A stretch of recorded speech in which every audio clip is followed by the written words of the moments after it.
હાલમાં ગુજરાતમાં રાજ્ય સરકાર દ્વારા દબાણ હટાવવાની કામગીરી ચાલી રહી છે, ત્યારે સોમનાથથી લઈને અમદાવાદના ચંડોળા તળાવમાં દબાણ હટાવવામાં આવી રહ્યા છે। ત્યારે ડિમોલેશનની કામગીરી કચ્છ જિલ્લામાં પણ પહોંચી છે। ત્યારે હવે અબડાસાના ધારાસભ્ય પ્રદ્યુમનસિંહ જાડેજા મેદાનમાં આવ્યા છે। ડિમોલેશનની કાર્યવાહીનો ભાજપના ધારાસભ્ય પ્રદ્યુમનસિંહ જાડેજા સરકારને પત્ર લખીને ઝૂંપડા તેમજ મકાનો ન તોડે તે માટે રજૂઆત કરી છે। ત્યારે શું છે સમગ્ર મામલો, વિગતે ચર્ચા કરીએ।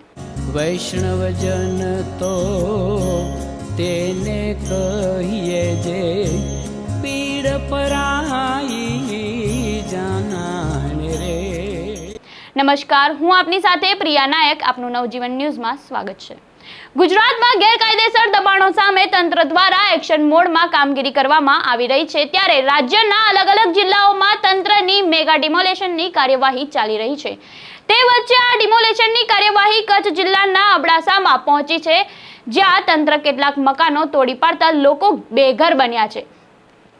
ત્યારે તંત્રની ડિમોલેશનની કામગીરીની સામે ખુદ ભાજપના જ ધારાસભ્યએ વિરોધ નોંધાવવાની શરૂઆત કરી છે।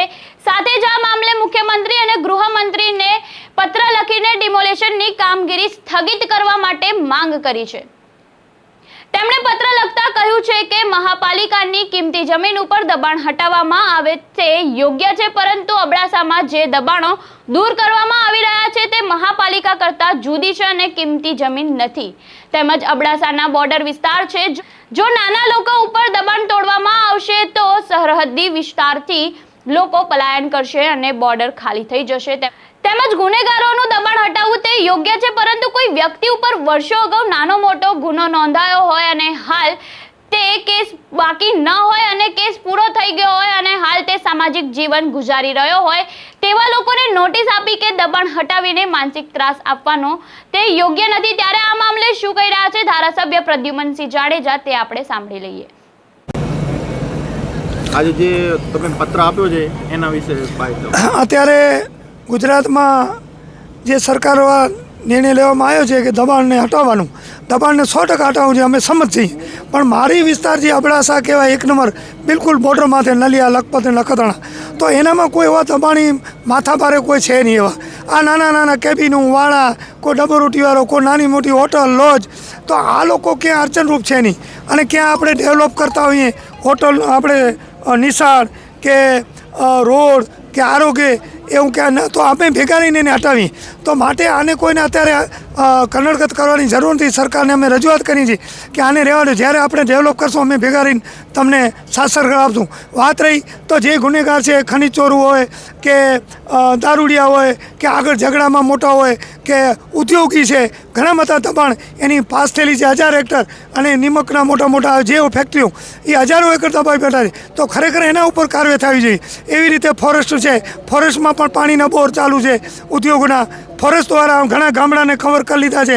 તો આ જે અને જે ગામડા આ માલધારી વિસ્તાર છે મારો, તો એનામાં જૂના ગામડા એવા છે અત્યાર સુધી રેવન્યુમાં પણ નથી। તો આ બધી ખરેખર વિચારી કરી એરિયા પ્રમાણે નિર્ણય લેવામાં આવે એ મારી રજૂઆત છે, પણ સ્થાનિક ધ્યાન દેવામાં નથી આવતું, એટલે મુખ્યમંત્રીશ્રીને આજ રજૂઆત કરવામાં આવી। તો આ હતા અબડાસાના ધારાસભ્ય પ્રદ્યુમનસિંહ જાડેજા। તેમણે જે અબડાસાના દબાણના નામે ડિમોલેશનની કાર્યવાહી કરવામાં આવી રહી છે તે તાત્કાલિક અસ્થાયી અને સ્થગિત કરવામાં આવે તેવી માંગ કરી છે। આ મામલે તેમણે મુખ્યમંત્રી ભૂપેન્દ્ર પટેલ તેમજ ગૃહમંત્રી હર્ષ સંઘવી અને પ્રદેશ પ્રમુખ CR પાટીલ તેમજ રાજ્ય કક્ષાના મંત્રી પ્રફુલ પાનસરિયાને પણ પત્ર લખ્યો, જેને લઈને ઘટના ચર્ચાનું કેન્દ્ર બની છે। ત્યારે આપનું આ અંગે શું કહેવું છે અમને કમેન્ટ બોક્સમાં આપના મંતવ્ય જરૂરથી જણાવજો, અને આવા વધુ સમાચાર માટે જોડાયેલા રહો નવજીવન ન્યૂઝ સાથે।